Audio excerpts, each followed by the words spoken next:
और भाई क्या हालचाल, सब बढ़िया है? जी हाँ दोस्तों, मैं भी अच्छा हूँ। दोस्तों, क्या आपने कभी किसी 34 किलो के मोती के बारे में सुना है? या फिर क्या आप दुनिया की सबसे महंगी पेंटिंग का राज जानना चाहते हैं? इसके साथ ही साथ आप चांद पर जमीन भी खरीद कर वहाँ अपना प्लॉट बुक करवा सकते हैं।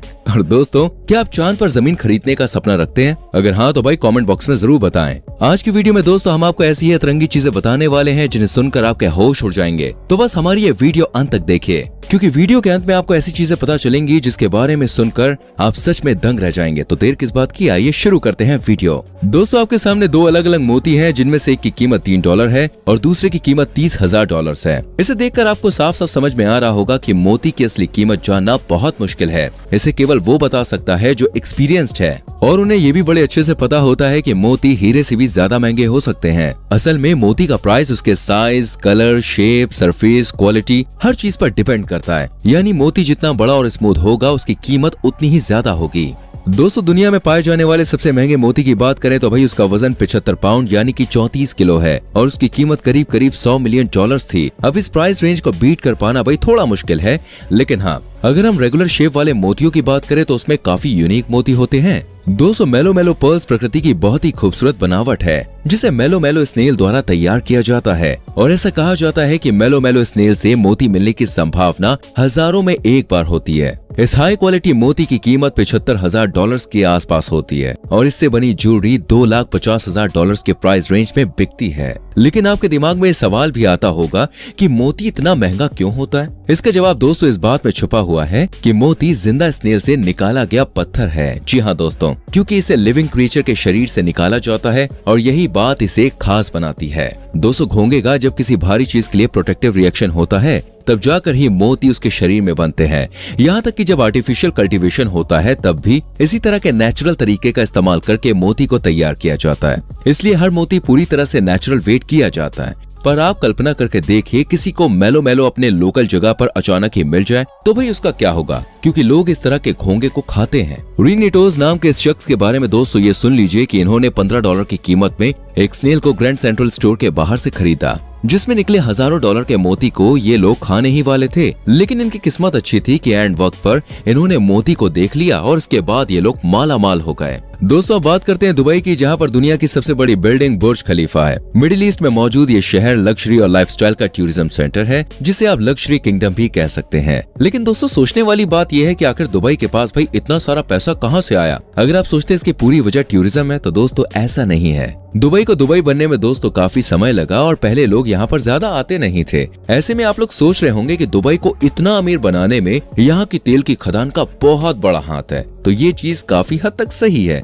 लेकिन दोस्तों यहाँ पर तेल की खोज भी 1966 में हुई थी। लेकिन इस शहर का इतिहास बहुत पुराना है और हम दुबई के बारे में इसलिए आपको बता रहे हैं क्योंकि दुबई में तेल की खोज से पहले यहाँ के लोगों की इनकम मोतियों पर टिकी हुई थी। यहाँ तक कि कहा तो ये भी जाता है कि दुबई को पर्ल कोस्ट के नाम से भी जाना जाता था, क्योंकि यहाँ के लगभग सभी लोग पूर्वी समंदर के अंदर जाकर घोंघे खोजने का काम करते थे और ऐसा करते वक्त वो अपनी जान की परवाह तक नहीं करते थे। यहाँ तक कि उनके पास कोई भी स्पेशल इक्विपमेंट भी नहीं होते थे। ये वक्त 19वीं शताब्दी का था, जब ये लोग इस ताक में रहते थे कि कैसे मोतियों को इकट्ठा करना है और उनसे प्रॉफिट बनाना है। हालांकि अब ये काम इतना ज्यादा नहीं होता, लेकिन पर्ल डाइवर्स नाम के गांव में जाकर आप उस समय की झलकियां देख सकते हैं, जो आज के समय के दुबई से तो पूरी तरह अलग है। अब दुबई एक टूरिज्म हब बन गया है, जिसका एक अलग महत्व है। पर दोस्तों, पहले आप बताइए दुबई आपको कैसा लगता है? क्या आपको यहाँ पे जाना पसंद है? वैसे यूनाइटेड अरब अमीरात का कैपिटल दोस्तों अबू धाबी है और यहाँ पर भी हैरान करने वाली कम चीजें नहीं है। अब एग्जाम्पल के तौर पर लियोनार्डो दा विंची की सल्वाटर मुंडिको को ही देख लीजिए, जिसके बारे में ये भी कहा जाता है कि ये काफी समय तक खोई हुई थी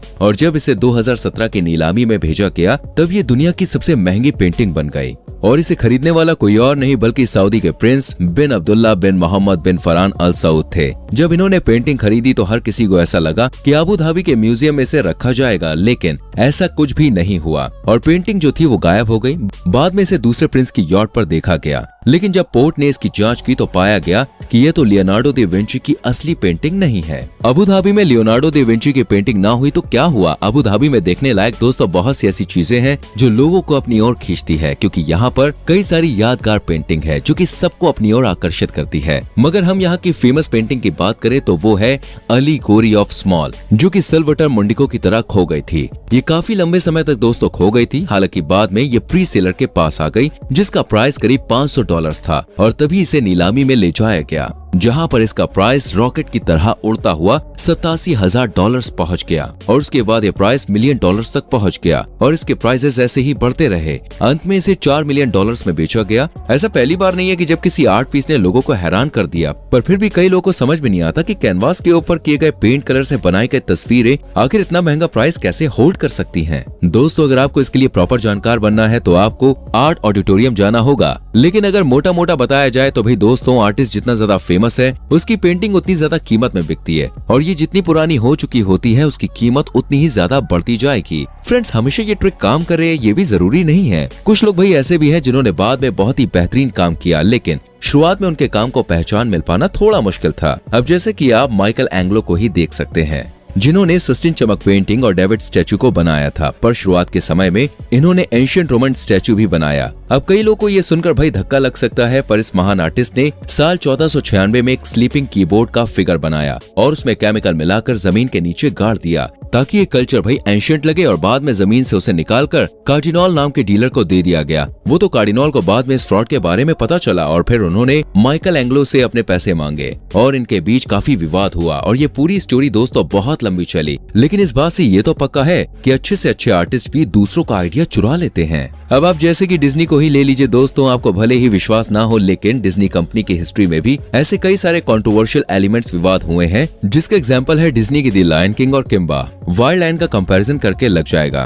क्योंकि आपने यहाँ पर सिर्फ एक जैसे सीन देखेंगे बल्कि कैरेक्टर्स के नाम भी आपको काफी ज्यादा मिलते जुलते मिलेंगे और जाहिर सी बात है कि किम्बा दी व्हाइट लायन को लायन किंग से पहले बनाया गया था। हालांकि डिज्नी का साफ साफ कहना है कि किसी भी तरह से इतनी ज्यादा सिमिलैरिटी कहीं पर भी संयोग यानी कोइंसिडेंटली हो सकती है। ऐसी कई बातों से साफ पता चलता है कि जैसे जैसे वक्त बीतता जा रहा है चीजों की ओरिजिनलिटी को देखना मुश्किल होता जा रहा है। लेकिन दोस्तों शायद दूसरे इंसान से आइडिया लेना कोई गलत चीज नहीं है। दोस्तों आपका स्पेस ऑब्जेक्ट के बारे में क्या कहना है? साल 1979 में पास हुए एग्रीमेंट जिसके हिसाब से हमारा मून और उसके मिनरल्स मैनकाइंड को बिलोंग करते हैं। हालांकि केवल 11 लोग इस चीज पर राजी हुए, लेकिन इसमें सबसे बड़ी प्रॉब्लम ये है कि डैमेज हॉब जैसे कुछ लोग ही दुनिया में मौजूद हैं जो चांद पर प्रॉपर्टी बेच रहे हैं। आपने बिल्कुल सही सुना, चांद पर प्रॉपर्टी बेच रहे हैं। जैन का कहना है कि इस साल उन्होंने एडवांटेज उठाते हुए अपने शातिर दिमाग से लोगों को बेवकूफ बनाना शुरू कर दिया है, क्योंकि अगर एग्रीमेंट के तौर पर देखें तो मून पर्सनल चीज जीरो डिक्शन में नहीं है। इसी वजह से ये अच्छी खासी वेबसाइट चलाते हैं। इसके अलावा बाकी प्लैनेट्स और उसके सैटेलाइट्स पर अपना हक जमा रहे हैं, लोगों को बेवकूफ बनाकर पैसा भी कमा रहे हैं।